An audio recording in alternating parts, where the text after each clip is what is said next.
Hello, welcome to another episode of Global. We will be reviewing today for the Regents. They're coming up, folks. Listen to this podcast. I guarantee you're going to do pretty darn well. You'll know what's going on. That's for damn sure.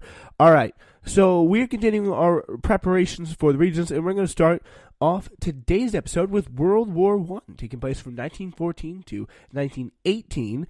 And first, let's start with the definition. It's a global military conflict that was fought mainly in Europe, but did involve forces from all parts of the world due to the fact that many of the powers fighting were imperialist powers that had holdings far away, in lands far, far away, and they were able to use those countries' resources and troops to fight for their side in the war.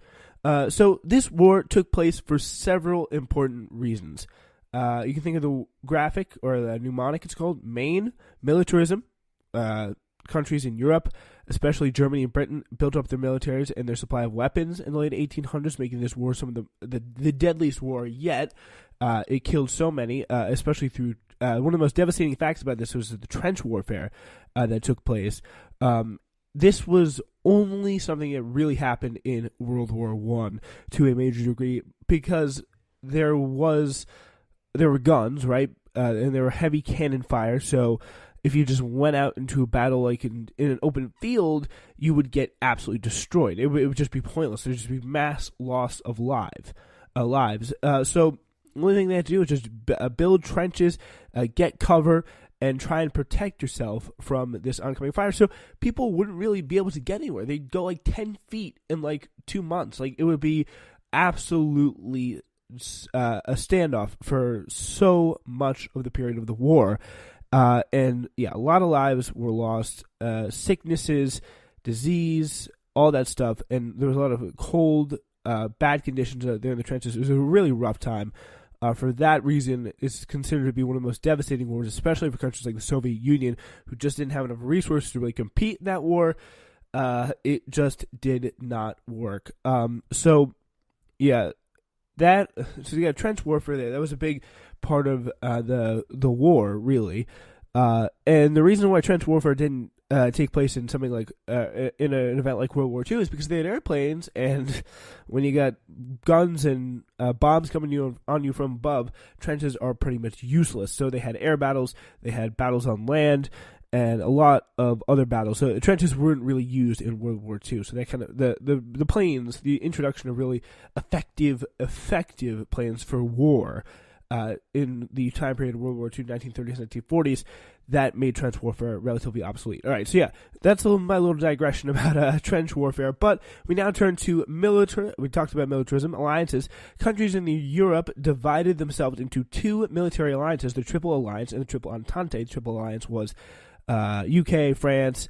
Triple Entente was Germany, Italy, all that stuff. So yeah, this alliance system increased some of the tension in Europe. It caused a tripwire of people. It was supposed to be everyone turned out to be friends, right? Everyone was tied together, but these two alliances became, instead of working together to make the Europe a better place, the two alliances caused one big fissure, one big fraction down the center of Europe, dividing it into two very opposing sides. For example, when Serbia got involved when Serbia got into a conflict with the Serbian nationals, Austria-Hungary got into a conflict with Serbian nationals after Serbian nationals assassinated the Archduke of Austria-Hungary, Archduke Franz Ferdinand. Then there was Russia felt the need to kind of help in and help the Serbs. Germany was forced to kind of come in and help them. Austria-Hungary had to defend itself, and Austria-Hungary's allies helped Austria-Hungary. And it just like everyone was helping everyone just based off this small little regional conflict. It triggered so many other people kind of coming in and backing up this one side that needed help. And it really should have been a regional conflict, because it was between two countries. It should have been Serbia and Austria-Hungary. Serbia trying to fight for independence, but instead, due to interests of one larger country in Russia, and due to the kind of tripwire of alliances, the war ballooned into a world war instead of just a regional one. Another big problem that in our main mnemonic there is imperialism. So countries in Europe competed with each other to take over lands in Africa, Asia, the Balkans, which is southeastern Europe. This competition to increase some of the tension there. Nationalism was a big thing as well. Ethnic groups in the Balkans, as we just talked about, southeastern Europe, that's where Serbia is, wanted to gain self-independence from Austria-Hungary and willing to fight for it. This nationalism drive, along with the Tripwire Alliances, were probably two of the biggest causes for World War I. If you had to go with any, if you had to write about this for a CRQ or a extended DB or essay, I would say nationalism and alliances were probably the two strongest you can go with. So that's for sure. World War II started when Archduke Franz Ferdinand, heir to the throne of Austria-Hungary, was assassinated by Slavic nationalists once again, in the Balkans, in Serbia. Sarajevo was the city of Serbia where he was assassinated. So Treaty of Versailles, this was the treaty that ended World War I. The key thing to remember here is the treaty severely punished Germany in a number of ways. Germany was forced to accept blame for causing World War I. Germany was forced to pay $30 billion in war reparations, which is money for the damages caused during the war. Germany had to reduce the size of the military. This was a big deal. It made them feeling vulnerable. The fact that Germany had to pay $30 billion in war reparations also hurt them incredibly much. It made their people be just poor. They were thrown into tons of debt. The government that was the Weimar Republic just probably would have been a good government in better circumstances. But the fact is, with this $30 million price tag they had to declare, this debt they had to pay, anything they really could do was just made obsolete by the looming threat of the $30 billion with a B dollars in debt for war reparations caused during World War I. And that was a big thing. They'd reduce the size of the military that left them feeling vulnerable. The $30 billion and the military are kind of more substantial, but the thing is, the accepting blame and giving up some of its lands also injured a lot of German nationalism that building up after Otto von Bismarck and the German unification. That's kind of been building up on a rising tide that was really all shut down. And really, Germans, they just felt annoyed. They just felt pissed off that this kind of German country had been just slapped in the face by people like Great Britain, people like France, and all those powers that emerged victorious in World War I. They wanted revenge. So keep that in the back of your mind as we head into World War I.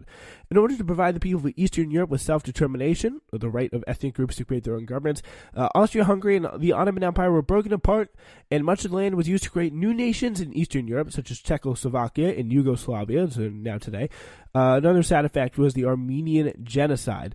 During World War I, the Turks of the Ottoman Empire attempted to kill all of the Armenians that lived in the country. So yeah, it was just completely wiped out the race. This was one of the first genocides that the Regents is going to be focusing on chronologically. Obviously, probably one of the most well-known genocides, the Holocaust, is soon to come. Women in Europe also gained suffrage, or the right to vote, since they helped out during World War I by working in factories. It was a pretty big deal. This was around the time also in America, 1919, just a year after the war ended, women got the right to vote in America as well. All right, shortly after / during the World War I, Russia had already pulled out midway through because they just could not do it anymore. The Russian Revolution began. In 1917, the Russian Revolution was an event where the people of Russia overthrew the Tsar and created a new government. Some of the reasons for the Russian Revolution, like all political governments or revolutions, the Russian Revolution took place because the people of Russia weren't unhappy with the government. This was because, mainly, of World War I. Russia suffered many casualties, injuries, and death in the war. World War II also created food shortages at home, lack of resources. The money was all being spent, pushed towards that war.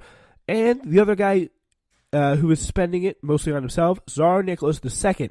He was the ruler of Russia at the time. People thought he abused his power by taking away rights to the people, spending lavishly on himself, kind of like Louis XVI situation. He was just really not a good guy who seemed to have forgotten the poor, which at this point was a far majority of the Russian people.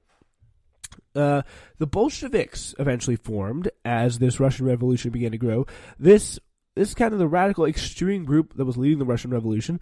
The leader of the Bolsheviks was a man named Vladimir Lenin. He wanted to overthrow the Tsarist government. The Lenin and the Bolsheviks gained support of the Russian people by promising to provide them with peace, land, and bread. This slogan meant that they would take out take Russia out of World War One, give land to peasants, and feed everyone. So that's what they want to do. Peace, land, and bread. Give everyone just calm. Give everyone some land. Give everyone some bread.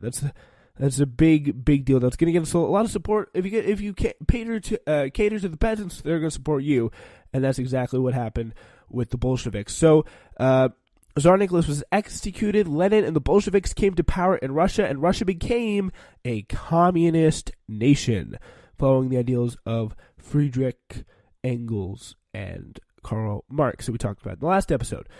In between world wars here, nationalism was growing as well. Turkey. After World War I, the Ottoman Empire was broken apart. All that remained of the Ottoman Empire was the country of Turkey. Of old Ottoman lands was the country of Turkey. Kemal Atatürk was the first president of Turkey. He's considered a nationalist because he made many changes in order to strengthen Turkey as a nation itself. He westernized, which is imitating the customs and traditions of European nations. He required people in Turkey to dress like Europeans, not kind of the traditional Muslim dress, because it was a Muslim country.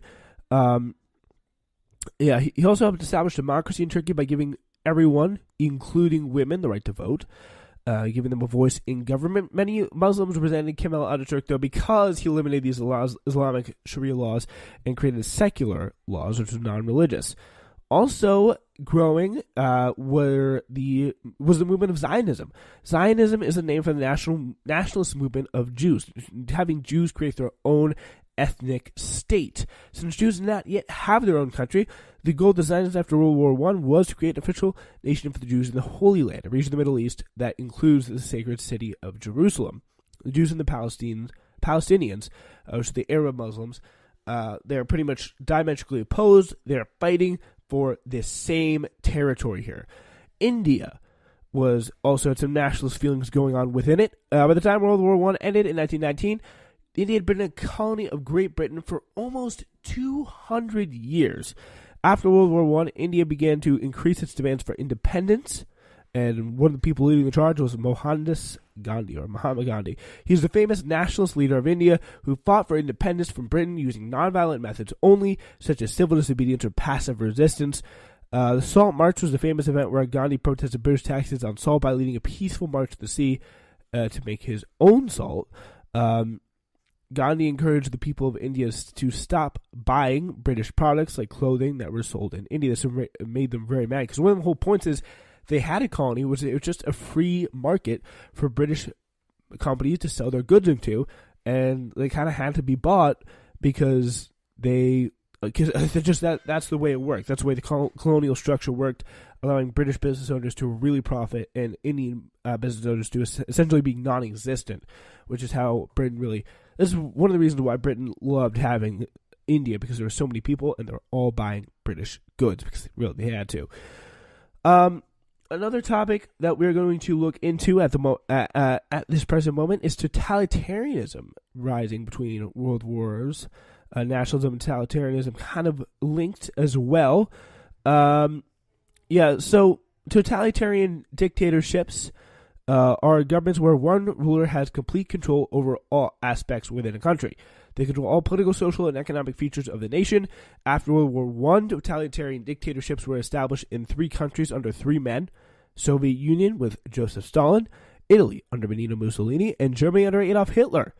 All 3 totalitarian dictatorships had these 5 characteristics under them. So, censorship was the first one, ending freedom of speech in their countries. The government strictly controlled the media, such as newspapers, radio, and television of their nation. That pretty much served to unify everyone under the same belief. It may kind of seem crazy, but think about if you just had about the government. For example, our president now is Donald Trump. You have one source of media, one source of state-owned newspaper, one state-owned television that is feeding you information every day. I don't care if you're like a superhero. If you get the same information fed to you every day, you're going to start to believe it, even if you're super opposed to Trump in a big way.